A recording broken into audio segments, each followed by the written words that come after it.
Grayson Grundhoefer, Sicken365.com, recruiting analyst, keeps up with all of that. Also, his thoughts, opinions on Baylor and college football, joins us on 365 Sports. Grayson, if Baylor was having a pretty nice run with the class of 2025, and there was that topic of, but can they hold it together if, in fact, Aranda does not survive? Well, now it's can they add to it, in my opinion, now that they've gotten on a run. They still have work to do. Is there any more uptick with the class that they already have pretty much committed?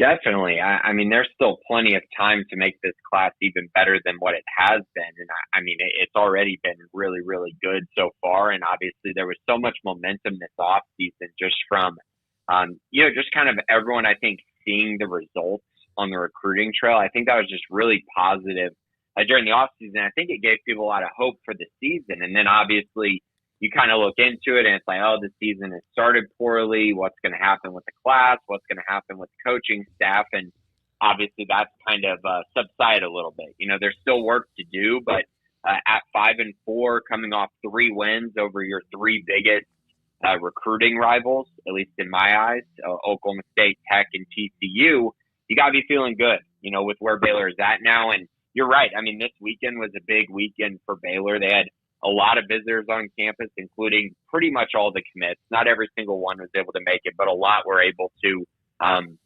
They also had guys who are, committed to other schools. They had guys in the 2025 class who they're just still kind of targeting right now. And then obviously the 2026 class was also a big focal point during the visit. So lots of work to do in 2025 still.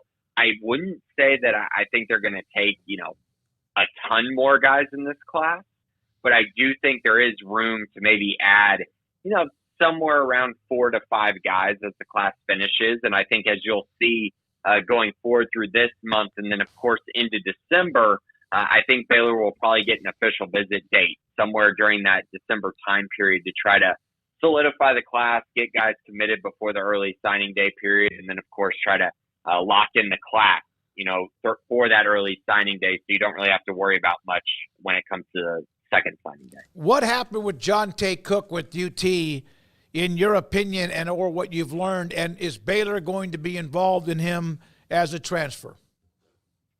So it certainly seems like there's probably a mixture of rumors, opinions, and speculation kind of on what has happened there. I think ultimately he was dealing with injuries. I don't think Texas handled that situation very well. But I also think that there was something to the fact that Texas has a bunch of really good receivers as well. And so I think it was just one of those situations where, a guy gets dinged up and then other guys pass him. And then it feels like, there's not a path, towards playing time. And it also feels like maybe the coaching staff has kind of not moved on from you, but kind of have their attention elsewhere. And for a guy like Johntay Cook, that's a really talented football player. And, when he was coming out of DeSoto, he was the top receiver in the state for his class, one of the best prospects in that class as well, a true 5-star prospect. And a guy that Baylor had a lot of interest in. It just simply came down to the fact they weren't going to be able to land someone of that quality at that time. But I think since then, things have changed a little bit. And you got to remember, these 5-star guys who go to these big schools, especially in today's day and age, they're getting compensated really well when it comes to NIL. So that means that, for some guys, NIL is not going to be the most important driving factor at the next stop. It's going to be about, development, production, finding a path to the NFL. Those things at times I think are going to matter more than the NIL money because you already got quite a bit, when you originally went there. So I think Baylor's definitely going to be involved. I would say, I think right now the momentum feels like it's trending towards Oregon initially. Yep. But it's very beginning here. You know what I mean? This is the very beginning of his recruitment. And I think Baylor will definitely recruit him. But I think Oregon is the favorite at the moment. Well, and I mean, Oregon knows his talent. And the other thing is that what UT is going to add 2 or 3 more great players at wide receiver during the signing day, and they'll get what they want most likely in the transfer portal. And Johntay may have looked up with what they already have and said, man, I'm pretty good, but I may never really get the opportunities that I want. So the coaches, I think, right, have been on the road this week with it being an off week, because I've been able to trade a text with one or two of them, and it seemed like they're out looking about, going to games, whatever they can possibly do. Right. Yeah, it's that's the commonplace during the bye week. So the coaches are out looking at prospects, going to games.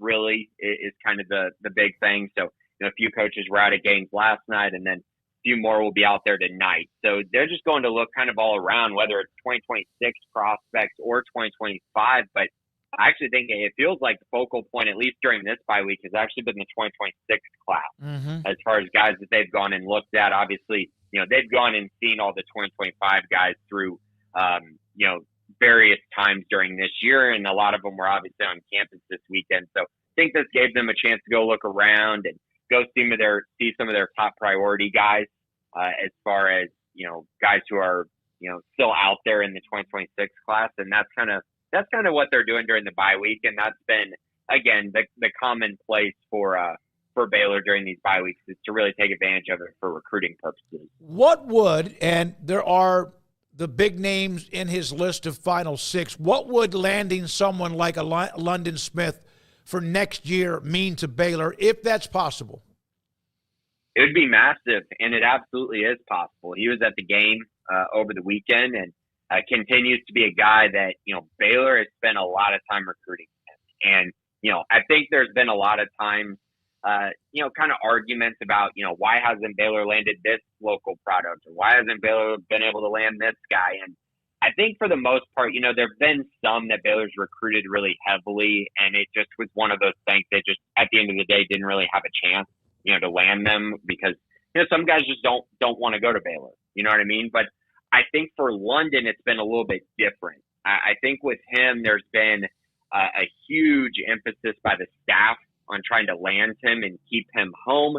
I think he's shown plenty of interest by how many times he's visited Baylor. I just think that there's something there for sure, as far as the relationship and the connection, and then watching Baylor play well and get very explosive offensively, especially at the wide receiver position. I think that's going to be very intriguing as well. Ultimately, it's going to be a race to the finish. There's a lot of really good schools on its list. I think a lot of people, it feels like a lot of people are leaning towards, A&M being the early favorite for him. But I think Baylor's done a really good job recruiting him, and they've put themselves in a really good spot to potentially land him. And it'd be huge, especially to land a local kid like that who's got the offer list that he does, got the attention that he does, and of course has the talent that London does as well. Can I ask you about Josh Cameron? He is now not only a possession receiver, a weapon on punt returns, a big body, and someone who has had to go through the walk-on process to where he is now. What was his status coming out of high school? Oh, he was, he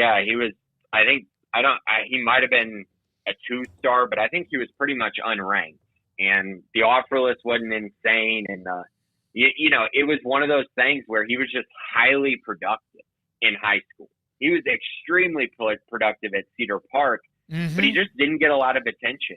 And, he didn't get offers. He got walk-on offers, but didn't get any offers from, Power 5 schools. I don't even think he got any Group of 5 schools offered either.